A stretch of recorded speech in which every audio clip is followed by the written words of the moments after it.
भाजपा की झूठ फैक्ट्री से एक नया झूठ मार्केट में आ गया है। पिछले कुछ दिन से भाजपा वाले एक रट लगाए हुए हैं कि हिंदू कोड बिल को लेकर डॉक्टर अंबेडकर और तत्कालीन प्रधानमंत्री पंडित जवाहरलाल नेहरू के बीच काफी मतभेद थे और पंडित नेहरू ने हिंदू कोड बिल पर बाबा साहब का साथ नहीं दिया। इसलिए दुखी होकर, नाराज होकर बाबा साहब ने नेहरू मंत्रिमंडल से इस्तीफा दे दिया। अब इसकी सच्चाई क्या है? इसकी सच्चाई यह है कि विरोध डॉक्टर अंबेडकर और पंडित नेहरू का नहीं था। विरोध डॉक्टर श्यामा प्रसाद मुखर्जी और डॉक्टर अंबेडकर का था। श्यामा प्रसाद मुखर्जी अर्थात वो नेता जो जनसंघ के अध्यक्ष थे, जनसंघ के संस्थापक थे, उसी से भाजपा निकली है। तो भाजपा के जनसंघ के शीर्ष नेता ने जिन शब्दों में, जिस तरह से डॉक्टर अंबेडकर का अपमान किया, उनका मजाक उड़ाया और हिंदू कोड बिल को मानने से सिरे से मना कर दिया, उससे डॉक्टर अंबेडकर दुखी हुए और उन्होंने इस्तीफा दिया। जिन्हें मेरी बातों को और तफसील से देखना हो तो वो सितंबर 1951 की संसद की कार्रवाई देख ले और वहां पढ़ ले कि डॉक्टर अंबेडकर और श्यामा प्रसाद मुखर्जी में कैसे हीटेड आर्गुमेंट हो रहे थे, कैसे गर्मजोशी से और गुस्से में बहस हो रही थी। अब मैं सबसे पहले तो ये बहस की पूरी मैं चर्चा आपको सुनाऊं कि श्यामा प्रसाद मुखर्जी ने क्या कहा और डॉक्टर अंबेडकर ने क्या कहा। उसके पहले एक दो लाइन में समझ लीजिए कि हिंदू कोड बिल था क्या और क्यों लाया जा रहा था। Hindu code bill doctor Ambedkar का एक बहुत महत्वपूर्ण प्रोजेक्ट था और मंत्रिमंडल में शामिल होने से पहले से वो इस पर काम कर रहे थे।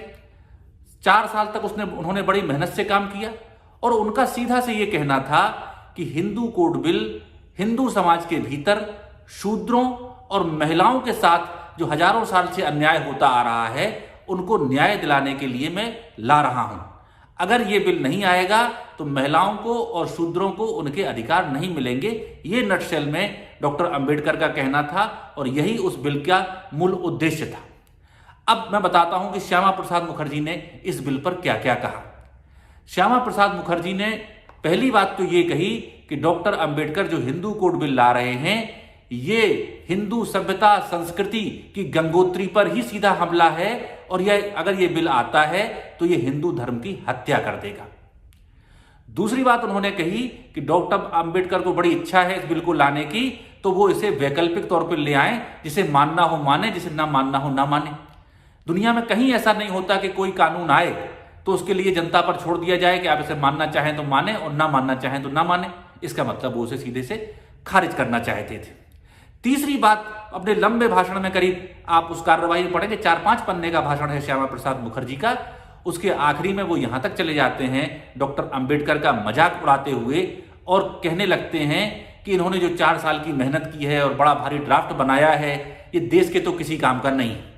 अब डॉक्टर अंबेडकर चाहें तो संसद मिलके उन्हें एक मानद उपाधि इस काम के लिए दे सकती है। तो किसी पढ़े लिखे व्यक्ति का ऐसा मजाक उड़ाना कि तुम इस काम को एकेडमिक में रख लो, हम तुम्हें एक डिग्री दे देते हैं, तुम उससे संतुष्ट हो जाओ, लेकिन ये बिल पास नहीं होने देंगे। और डॉक्टर श्यामा प्रसाद मुखर्जी ने पूरी मुखरता से, पूरी बुलंदी से ये कहा कि किसी भी सूरत में इस बिल को हम स्वीकार नहीं करेंगे, ये हिंदू धर्म पे हमला है। ये और तो और उसमें जो डॉक्टर अंबेडकर चाहते थे कि महिलाओं को तलाक का अधिकार मिल जाए, तो तलाक के खिलाफ बड़ी मुखरता से श्यामा प्रसाद मुखर्जी खड़े हुए और उन्होंने कहा कि यह तो कोई समस्या ही नहीं है और अगर कोई पुरुष एक से अधिक शादियां करता है तो उस पर भी श्यामा प्रसाद मुखर्जी ने कहा यह भी कोई समस्या नहीं है। और इस तरह से उन्होंने पूरी तरह से नीचा दिखाते हुए आक्रामक भाषा में उसका विरोध किया। इसके साथ एक बात और जोड़ लीजिए कि श्यामा प्रसाद मुखर्जी जो बातें संसद के अंदर कह रहे थे, दक्षिणपंथी संगठन और करपात्री जी महाराज और अन्य लोग बाहर बड़े पैमाने पर इस बिल का विरोध कर रहे थे और विरोध की स्थिति ये थी कि डॉक्टर अंबेडकर और नेहरू दोनों के पुतले बाहर जलाए जा रहे थे। पूरे देश में एक हंगामा मचा हुआ था। यह बात तो श्यामा प्रसाद मुखर्जी ने इस तरह से अपमान किया डॉक्टर अंबेडकर का। इसके जवाब में जब डॉक्टर अंबेडकर खड़े हुए और उन्होंने अपनी बात शुरू की तो उन्होंने सबसे पहली बात यह कही कि श्यामा प्रसाद मुखर्जी को गंभीरता से लेने की जरूरत नहीं है। ये कोई गंभीर व्यक्ति नहीं है और मैं तो ये कहता हूं कि इनके पास अपना कोई दिमाग ही नहीं है। जब डॉक्टर अंबेडकर ने कहा कि मुखर्जी के अंदर अपना दिमाग ही नहीं है तो किसी मेंबर ने पूछा कि आप दिमाग तो आप में भी नहीं होगा फिर। तो इसके जवाब में डॉक्टर अंबेडकर कहते हैं कि मैंने जो कानून बनाया है, जो मैंने राय बनाई है, जो मैंने विचार रखे हैं, मैं उन्हें तथ्यों और तर्कों के आधार पर अपनी बात रख रहा हूं। लेकिन श्यामा प्रसाद मुखर्जी पिछले 4 साल से इस मंत्रिमंडल में मेरे सहयोगी थे, ये भी मंत्री थे।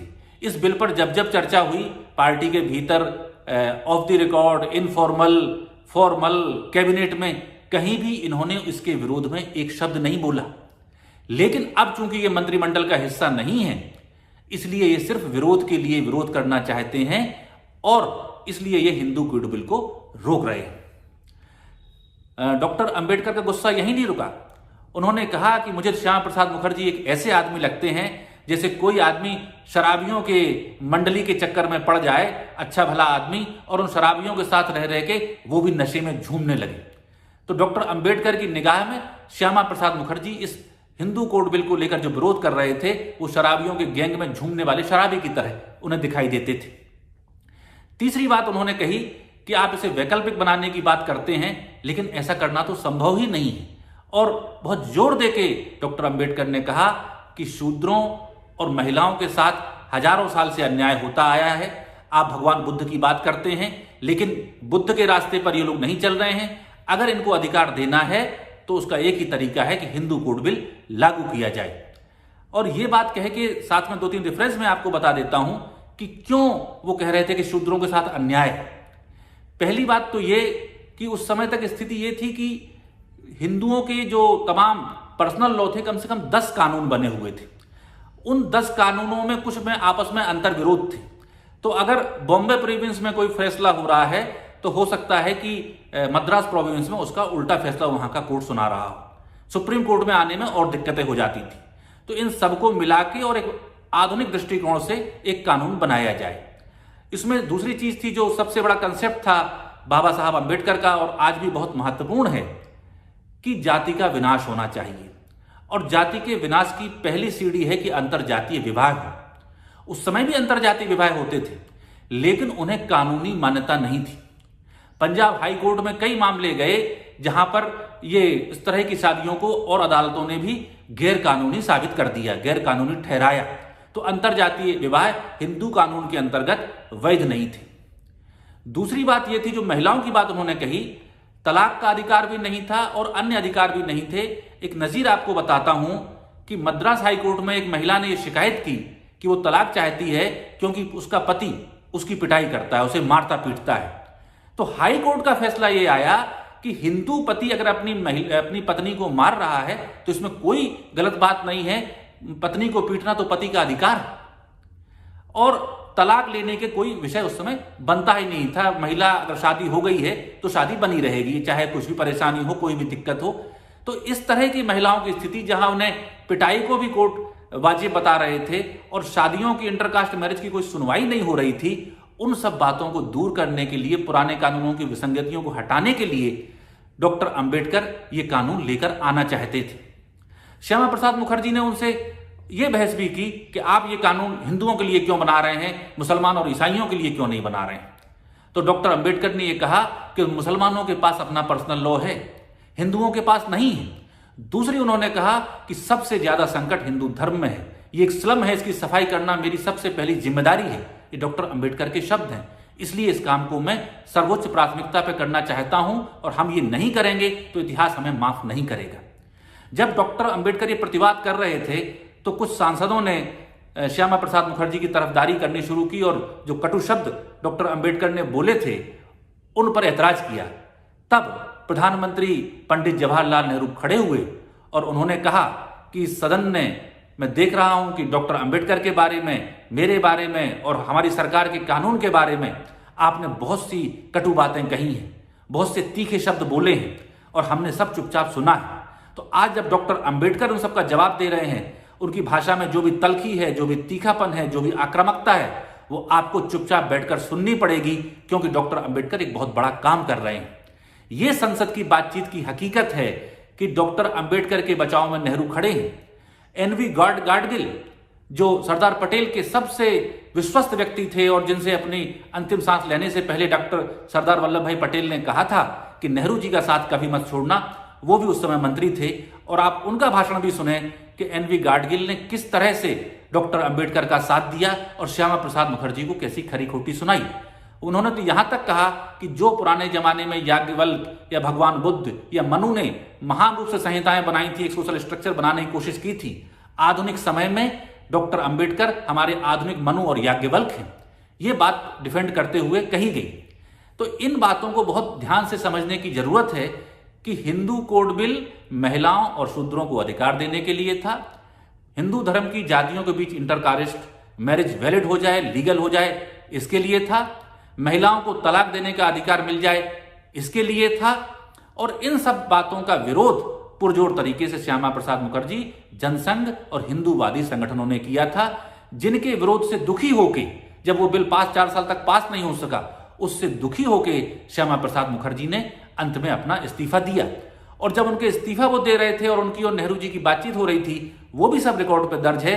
उसमें नेहरू जी ये कहते हैं कि यहां चुनौती ये पेश की जा रही है कि ये संसद के जो लोग हैं ये जनता के द्वारा निर्वाचित होकर नहीं आए हैं, कुछ समय बाद चुनाव होने वाला है। हमें चुनौती ये दी जा रही है कि आप हिंदू कोड बिल के मुद्दे पर जाके लोकसभा का चुनाव लड़िए और अगर आप चुनाव जीत जाते हैं तो अपने मन का कानून बनाइए। तो हमें लगता है कि इतना महत्वपूर्ण कानून हम बना रहे हैं जिससे बहुत लोगों की आस्थाएं, लोगों की परंपराएं जुड़ी हुई हैं, वो नहीं मान रहे हैं, तो हम क्यों ना एक इनकी बात स्वीकार कर लें, चुनौती हम स्वीकार करें और जीत के आके ये बनाएं। श्यामा प्रसाद मुखर्जी ने चुनौती दी थी कि पंडित नेहरू तो कह रहे हैं कि हमारी आंधी चलने वाली है चुनाव में, तो चुनाव जीत के ये काम करें। लेकिन सच्चाई यही निकली कि जो चुनौती उन्होंने दी थी, 1952 का चुनाव हुआ और उसमें कांग्रेस पार्टी प्रचंड बहुमत से चुनाव जीती और श्यामा प्रसाद मुखर्जी की जनसंघ को मुश्किल से 5 सीटें भी नहीं मिली। उसके बाद नेहरू जी आते हैं और आज आप देखें धीरे धीरे करके उन्होंने उन सारे कानूनों को लागू किया। आज आप देखें तो महिलाओं के पास तलाक देने का अधिकार है। आज किसी कोर्ट में अगर महिला शिकायत कर दे कि हमारा उत्पीड़न हो रहा है, तो कोई अदालत ये फैसला नहीं देगी कि पति के पास पुरुष के पास अपनी पत्नी को पीटने का अधिकार है, ये तो उसका मिला हुआ नैसर्गिक हक है। ऐसा कोई फैसला नहीं आ सकता। आज किसी भी जाति, हिंदू धर्म की जाति का व्यक्ति या महिला इंटरकास्ट मैरिज करती है तो कोई अदालत ये नहीं कह सकती है कि ये गैरकानूनी है। ये सब चीजें धीरे धीरे करके नेहरू जी ने लागू की। इसलिए जो लोग डॉक्टर अंबेडकर के इस्तीफे के हवाले से उसका जो है कुपाठ करके झूठ फैलाना चाहते हैं, उन्हें याद रख लेना चाहिए कि श्यामा प्रसाद मुखर्जी ने यह कहा था कि हम बिल पास नहीं होने देंगे, आप इसे वैकल्पिक बना लीजिए या हम चाहें तो आपको खैरात में एक डिग्री दे देते हैं। और इसके जवाब में डॉक्टर अंबेडकर ने कहा था कि आप मुझे ऐसे आदमी दिखाई दे रहे हैं जिसके पास अपना दिमाग नहीं है और जो शराबियों के झुंड के साथ साथ घूमते हुए खुद भी नशे में धुत हो गया है। तो ऐसी बातें इतिहास में दर्ज हैं, डॉक्यूमेंट्स में दर्ज है। भाजपा के झूठ के फेर में पड़ने की कोई आवश्यकता नहीं है। नेहरू जी और डॉक्टर अंबेडकर एक प्रोग्रेसिव माइंड के व्यक्ति थे। उनमें अन्य विषयों पर मतभेद रहे होंगे, लेकिन हिंदू कोड बिल पर दोनों साथ मिलकर खड़े हुए और हिंदुस्तान का निर्माण करने के लिए कंधे से कंधा मिलाकर काम किया। उनका किसी ने विरोध किया तो वो हिंदूवादी संगठन है, वो डॉक्टर श्यामा प्रसाद मुखर्जी हैं। और जिस तरह श्यामा प्रसाद मुखर्जी ने तब अपमान किया था, वही काम आज अमित शाह कर रहे हैं। आज वो डॉक्टर अंबेडकर के नाम का मखौल उड़ाते हैं और कहते हैं कि अंबेडकर अंबेडकर अंबेडकर। इस तरह से उन्होंने पार्लियामेंट में बोला और माफी नहीं मांग रहे हैं। ना मुखर्जी ने तब माफी मांगी और ना अमित शाह आज माफी मांग रहे हैं। इससे इनके चरित्र का पता चलता है कि कौन लोग बहुजन समाज के विरोधी हैं, कौन लोग दलित समाज के विरोधी हैं, कौन लोग चाहते हैं कि हिंदू समाज एकजुट ना हो सके, सारे हिंदुओं के बीच में एक समानता का भाव ना आ सके, कौन लोग चाहते थे कि महिलाओं और वंचितों की स्थिति कमजोर बनी रहे और उनके खिलाफ नेहरू और अंबेडकर कैसे खड़े थे। बहुत बहुत धन्यवाद।